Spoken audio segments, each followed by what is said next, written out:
Les gars, Bernard Choutan, dans sa réaction par rapport à l'affaire de Japoma, par rapport à la mise à disposition du stade de Japoma, est allé jusqu'au point d'indexer le président de la République.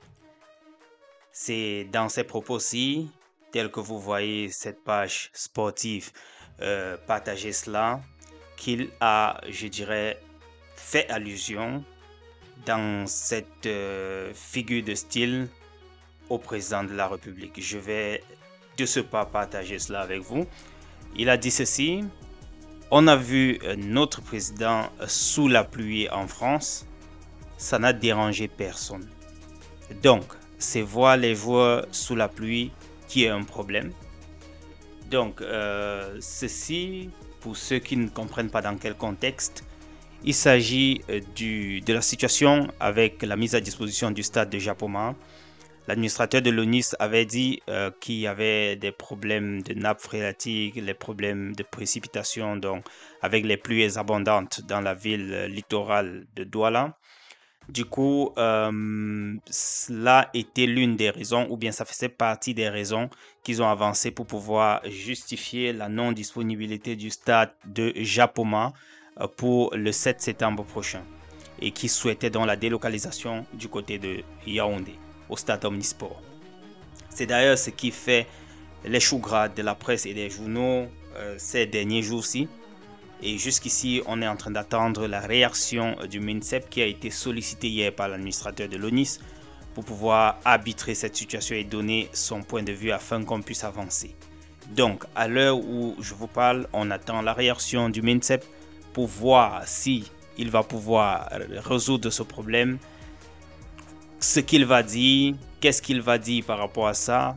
Bref, on attend tout simplement. Alors, c'est dans ce contexte que Bernard Choutan a donc réagi en disant cela, qu'on a vu le président dans la pluie en France et que maintenant, si les joueurs jouaient dans la pluie du côté de Japoma, selon lui, ça ne serait pas quelque chose de nouveau, en quelque sorte. Je paraphrase. Alors, je me demande s'il n'est pas un peu allé loin dans ses propos. Je me pose vraiment la question. Mais bon, c'était juste ça, partager cela avec vous. Maintenant, de l'autre côté, nous faisons la risée de la presse internationale. Je vous ai toujours dit, ça ne cale pas qu'au Cameroun. L'image du Cameroun va au-delà des frontières. Ça salit notre image, ça nous rabaisse. Cette grande nation de football, ça ne craint même plus d'ailleurs. Alors, c'est le journaliste Anthony Plat. Je crois que beaucoup d'entre vous aviez déjà entendu parler de lui, ou bien l'aviez même déjà vu. Il parle de ceci. Il parle bien sûr du stade, du conflit concernant le stade de Japoma. Il dit: on a largement dépassé le stade de l'ingérence, mais excusez-moi, les Camerounaiseries finiront quand? On a vu Brice, les deux staffs, toutes ces choses, et maintenant le choix du stade pour les éliminatoires de la CAN fait polémique et controverse. On fera péter le champagne le jour où quelque chose se déroulera normalement. Je comprends qu'on veuille pas de Japoma. Olembe a un superbe hôtel 5 étoiles situé sous les gradins. Rire. Ah non, pardon, c'est pas ce stade qu'on veut utiliser non plus. Et rit. Alors, les amis, ça c'est pour faire allusion donc voilà à toutes ces difficultés, toutes ces crises que le football camerounais traverse depuis quelque temps. La dernière fois, c'était les doubles staff, comme je vous le disais déjà dans ma communication d'hier. Double staff. Et ça a causé ce que ça a causé au dernier regroupement. Maintenant, on n'est même pas encore arrivé au niveau du staff, qu'on est en train de discuter le stade. Ça veut dire que dès qu'on va résoudre le problème du stade, on va passer au next step qui sera le problème du staff qui va accompagner les Lions. Trouver le problème du stade induit aussi le problème des hôtels, ainsi de suite. Parce que si on prend l'hôtel, si on prend le stade de Japoma, c'est les hôtels que l'Africa Foot aurait réservés qui vont être valides. Si on rentre du côté de Yaoundé, ce sera ce que le MINSEP sans doute aurait mis à disposition qui seront valides. Et là, l'Africa Foot n'aura pas de mot à dire. Vous voyez un peu à quel niveau ça cause problème. Entre-temps, les amis, on parle du grand combat entre Ngannou et Ferreira. Battle of the Giants. Ce sera le 19 octobre prochain et on annonçait aujourd'hui le 22 août 2024 la conférence de presse d'avant bataille, d'avant combat. Les deux vont se présenter, je pense c'est ce soir, en fait c'est aujourd'hui, 22 août.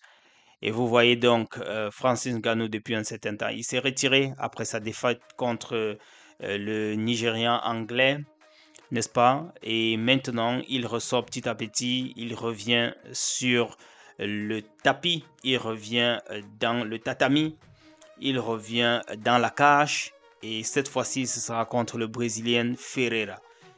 Voilà qui sera gagnant. On n'a qu'à patienter pour attendre le 19 octobre prochain pour avoir le résultat. En tout cas, je souhaite tout simplement que le Predator reconfirme sa supériorité, surtout que c'est dans son domaine. Ce n'est pas du côté de la boxe cette fois-ci, c'est du côté de la MMA, qui est sa discipline de prédilection. Alors, les amis, c'est ce que je voulais partager avec vous. Un dernier bonus avec le petit Njungwe. Njungwe qui évolue du côté de l'Angleterre à Reading FC. On n'arrive pas toujours à comprendre pourquoi ce jeune, plein de talent, jeune, avec beaucoup de force et d'avenir dans les jambes, n'a pas pu être sélectionné ou du moins présélectionné dans la liste de Mark Brice. On ne peut pas expliquer ça. Les passes décisives, les contributions dans les jeux ces derniers temps depuis le début de la saison, je pense que il ne faut pas trop réfléchir pour avoir l'œil pour voir que ce petit fait partie des meilleurs maintenant dans le milieu de terrain camerounais. Alors, Ben Elliott Njungwe, bon, on ne va pas trop spéculer là-dessus, continue dans la même lancée.